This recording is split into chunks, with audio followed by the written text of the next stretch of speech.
जम्मू कश्मीर की राजनीति में एक बार फिर से नेशनल कॉन्फ्रेंस के अंदर से उठी आवाज ने राजनीतिक बहस को और तेज कर दिया है। श्रीनगर लोकसभा सीट से नेशनल कॉन्फ्रेंस सांसद आगा सईद रूहुल्लाह मेहदी ने अपनी ही पार्टी के नेतृत्व और जम्मू कश्मीर की मौजूदा राजनीतिक दिशा पर गंभीर सवाल खड़े किए हैं। बारामूला में पत्रकारों से बातचीत के दौरान रूहुल्लाह ने साफ कहा कि उनकी आलोचना किसी व्यक्ति विशेष या पार्टी के खिलाफ नहीं है, बल्कि वो जम्मू कश्मीर के उन अधिकारों की बात कर रहे हैं जिनके लिए राजनीतिक दलों ने जनता से वायदे किए थे।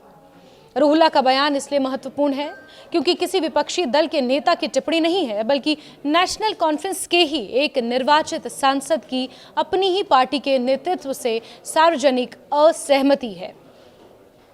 उनके निशाने पर मुख्यमंत्री उमर अब्दुल्ला की सरकार के साथ साथ पार्टी का मौजूदा राजनीतिक रुख भी है।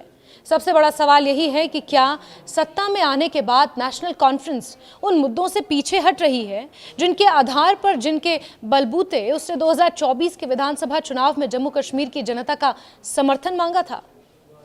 आगा सईद रूहुल्लाह मेहदी का तर्क है कि जम्मू कश्मीर ने पिछले कई वर्षों में लगातार अपने अधिकार खोए हैं, लेकिन राजनीतिक तौर पर उसके हिस्से में कुछ हासिल नहीं हुआ।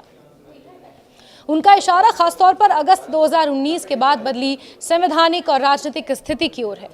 अगस्त 2019 में केंद्र सरकार ने जम्मू कश्मीर से अनुच्छेद 370 के तहत विशेष संवैधानिक प्रावधान को समाप्त कर दिया था और तत्कालीन राज्य को 2 केंद्र शासित प्रदेशों जम्मू कश्मीर और लद्दाख में पुनर्गठित कर दिया था।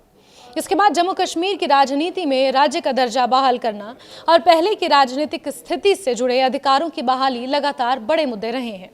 आगा रूहुल्लाह का कहना है कि राज्य का दर्जा हो या अनुच्छेद 370 से जुड़े अधिकार, जम्मू कश्मीर ने बीते कुछ वर्षों में लगातार खोया ही है।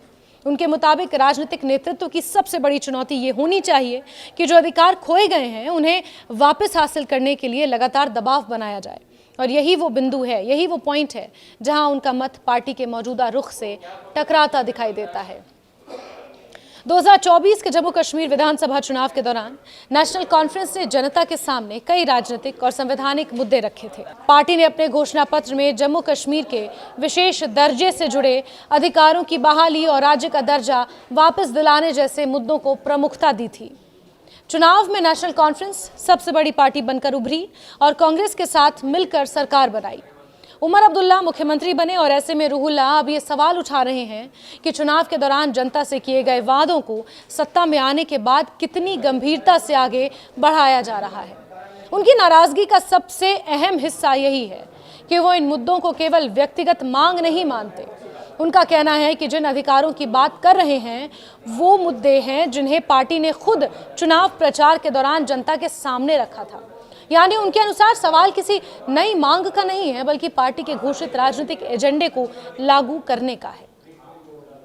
यहीं से उनका एक और तीखा बयान सामने आता है, हम पार्टी के गुलाम नहीं हैं। इस बयान ने राजनीतिक हलकों में काफी ध्यान खींचा है। दरअसल रूहुल्लाह ये स्पष्ट करना चाहते हैं कि पार्टी का सदस्य या निर्वाचित प्रतिनिधि होने का अर्थ ये नहीं है कि वो नेतृत्व के हर फैसले पर चुप रहें। उनके मुताबिक अगर पार्टी अपने घोषित रास्ते से भटकती है या अपने वादों से पीछे हटती है तो पार्टी के भीतर मौजूद नेताओं और निर्वाचित प्रतिनिधियों को सवाल पूछने का पूरा अधिकार है। ये बयान नेशनल कॉन्फ्रेंस के भीतर लोकतांत्रिक असहमति की बहस को भी सामने लाता है। आमतौर पर किसी भी राजनीतिक दल में नेतृत्व और संगठन के बीच मतभेद सार्वजनिक होने पर उसे आंतरिक विवाद के रूप में देखा जाता है, लेकिन रूहुल्लाह इसे पार्टी विरोधी गतिविधि के बजाय जनता के प्रति जवाबदेही से जोड़ रहे हैं। उनका तर्क है कि राजनीतिक दल जनता से वोट लेते हैं और इसीलिए उन्हें जनता के सवालों का जवाब देना पड़ता है। पार्टी नेतृत्व सवालों से ऊपर नहीं हो सकता। रूहुल्लाह ने केवल राज्य का दर्जा बहाल करने के मुद्दे पर भी सवाल उठाया है। उनका कहना है कि जम्मू कश्मीर की राजनीति और नेशनल कॉन्फ्रेंस का एजेंडा केवल स्टेटहुड की बहाली तक सीमित नहीं था। उनके मुताबिक खुद मुख्यमंत्री उमर अब्दुल्ला अतीत में उन राजनीतिक नेताओं की आलोचना कर चुके हैं जो जम्मू कश्मीर के लिए केवल राज्य का दर्जा बहाल करने की मांग तक अपनी राजनीति सीमित रखते थे। यही बात मौजूदा राजनीतिक परिस्थिति में खास महत्व रखती है। उमर अब्दुल्ला सरकार लगातार जम्मू कश्मीर का राज्य का दर्जा बहाल करने की मांग को प्रमुख राजनीतिक मुद्दे के तौर पर उठाती रही है। केंद्र सरकार ने भी राज्य का दर्जा उचित समय पर बहाल करने की बात जरूर कही है, लेकिन इसकी कोई निश्चित समय सीमा सामने अभी तक नहीं आई है। ऐसे में रूहुल्ला का सवाल यह है कि क्या राजनीतिक एजेंडा सिर्फ स्टेटहुड की बहाली तक सीमित होना चाहिए, जबकि 2019 के बाद खोए दूसरे अधिकारों और राजनीतिक मांगों पर भी चर्चा जरूरी है। इस पूरे विवाद का एक बड़ा पहलू जम्मू कश्मीर की जनता से किए गए चुनावी वायदों और सरकार की व्यवहारिक राजनीति के बीच दिखाई देता अंतर है। चुनाव के दौरान किसी राजनीतिक दल के लिए ऐसे मुद्दों को उठाना कंपैरेटिवली आसान होता है जो जनता की भावनाओं और आकांक्षाओं से जुड़े हों, लेकिन सत्ता में आने के बाद केंद्र सरकार के साथ संवैधानिक सीमाओं, प्रशासनिक वास्तविकताओं और राजनीतिक समीकरणों के बीच वही मांगे उठाना कहीं अधिक जटिल हो जाता है। नेशनल कॉन्फ्रेंस के लिए भी यही चुनौती है। एक तरफ उसे सरकार चलानी है, दूसरी तरफ अपने पारंपरिक राजनीतिक एजेंडे और चुनावी वायदों को बनाए रखना है। उमर अब्दुल्ला के नेतृत्व वाली सरकार के सामने केंद्र के साथ काम करने और जम्मू कश्मीर के राजनीतिक हितों की पैरवी करने के बीच संतुलन बनाना एक बहुत बड़ी चुनौती है। आगा रूहुल्ला की सार्वजनिक असहमति इसी संतुलन को लेकर पार्टी के भीतर मौजूद बेचैनी को सामने लाती है। हालांकि ये कहना बाज़ाब्ता वक्त होगा कि रूहुल्ला का बयान नेशनल कॉन्फ्रेंस में किसी बड़े विभाजन का संकेत है, लेकिन इतना जरूर है कि इससे पार्टी के भीतर अलग अलग विचारों और प्राथमिकताओं की मौजूदगी स्पष्ट होती है।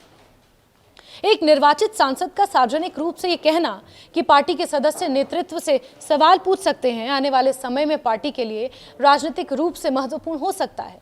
दरअसल आगा रूहुल्ला का पूरा तर्क एक मूल सवाल पर आकर टिकता है। अगर कोई पार्टी जनता से किसी राजनीतिक अधिकार की बहाली का वादा करके सत्ता में आती है, तो क्या सत्ता में आने के बाद भी उसे उसी मुद्दे को उतनी ही मजबूती से नहीं उठाना चाहिए? रूहुल्ला का जवाब स्पष्ट है, हाँ। और अगर उन्हें लगता है कि पार्टी इस दिशा से पीछे हट रही है, तो वो सवाल उठाने को अपना अधिकार मानते हैं। इसीलिए उनका बयान केवल उमर अब्दुल्ला की आलोचना के तौर पर देखना पूरी तस्वीर नहीं होगा, उनकी सरकार की आलोचना के तौर पर देखना भी पूरी तस्वीर नहीं होगा। ये जम्मू कश्मीर की राजनीति में उस बड़े सवाल को फिर सामने लाता है कि 2019 के बाद बदली राजनीतिक स्थिति में मुख्यधारा की पार्टियां अपने पुराने वादों, जनता की अपेक्षाओं और सत्ता की वास्तविक मजबूरियों के बीच किस तरह संतुलन बनाएंगी। आने वाले समय में यह देखना महत्वपूर्ण होगा कि नेशनल कॉन्फ्रेंस नेतृत्व आगा रूहुल्ला की इन सार्वजनिक टिप्पणियों को किस तरह लेता है और क्या पार्टी अपने चुनावी वादों से जुड़े मुद्दों पर कोई स्पष्ट राजनीतिक रोडमैप सामने रख पाती है। फिलहाल इतना साफ है कि जम्मू कश्मीर की राजनीति में बहस केवल राज्य का दर्जा कब वापस मिलेगा तक सीमित नहीं रह गई है। अब सवाल यह भी है कि 2019 के बाद जिन राजनीतिक और संवैधानिक अधिकारों के खोने की बात लगातार होती रही है, उनकी बहाली के लिए राजनीतिक नेतृत्व की वास्तविक रणनीति क्या है और क्या सत्ता में बैठी वही पार्टियां अपने पुराने वादों पर कायम है? वजाहत की अंदर उस बारे में धोखा आपको क्या लगता है? मैं आपसे सवाल पूछता हूँ। जो हमने 2024 में इलेक्शन लड़ा, जिस नाम पे और जिस वादे पे हमने इलेक्शन लड़ा, जो यकीन दहानी हमने लोगों को दी, क्या 2 साल के अंदर आपको लगता है कि हम उस रास्ते पे जा रहे हैं?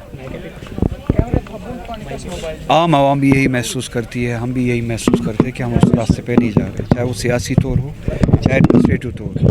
चलिए, बाज़ लोग ये कहते हैं कि सियासी लड़ाई बहुत लड़ाई है, 5 अगस्त के हुकूक की लड़ाई बहुत लड़ाई है, हम पहले दूसरी लड़ाइयाँ लड़ेंगे, छोटी बातों पे लड़ाई लड़ेंगे। चलिए, मैं 2 मिनट के लिए मानता हूँ वो बहुत बड़ी लड़ाई है, उसमें धोखा मिला तो ठीक है, वो बातें उन्होंने बदल दी, चलिए तो मान लेता हूँ। हम ही ने कहा था ना कि 200 यूनिट्स हम फ्री दे देंगे। बकौल इनके छोटी बातें मैं छोटे मसलों पे आते हैं जो मुमकिन है। हम ही ने कहा था ना कि 200 यूनिट्स फ्री देंगे, राहत देंगे बिजली के हवाले से। 2 साल हो गए, जैसे कि मैंने अंदर भी कहा, तो अभी तक 4800 यूनिट्स अभी तक मिले होने चाहिए थे, नहीं मिले। उल्टा ये हुआ कि कल ही 7% बिजली फीस बढ़ाया गया। तो हम इसे क्या कह सकते हैं? आप हमने ये कहा था कि 5 साल के दौरान हम 1 लाख नौकरियां मुलाजमतें देंगे, और हर साल, उसका मतलब ये है कि हर साल, और ये वजाहतन कहा था कि 20,000 मुलाजमतें मिलेगी, सरकारी मुलाजमतें मिलेगी। तो 40,000 मुलाजमतें अभी तक मिली। तो इसे हम क्या कहेंगे? आपने सवाल पूछा कि क्या सही में धोखा लगा। मेरा सवाल यही है, इसे हम क्या कहेंगे फिर?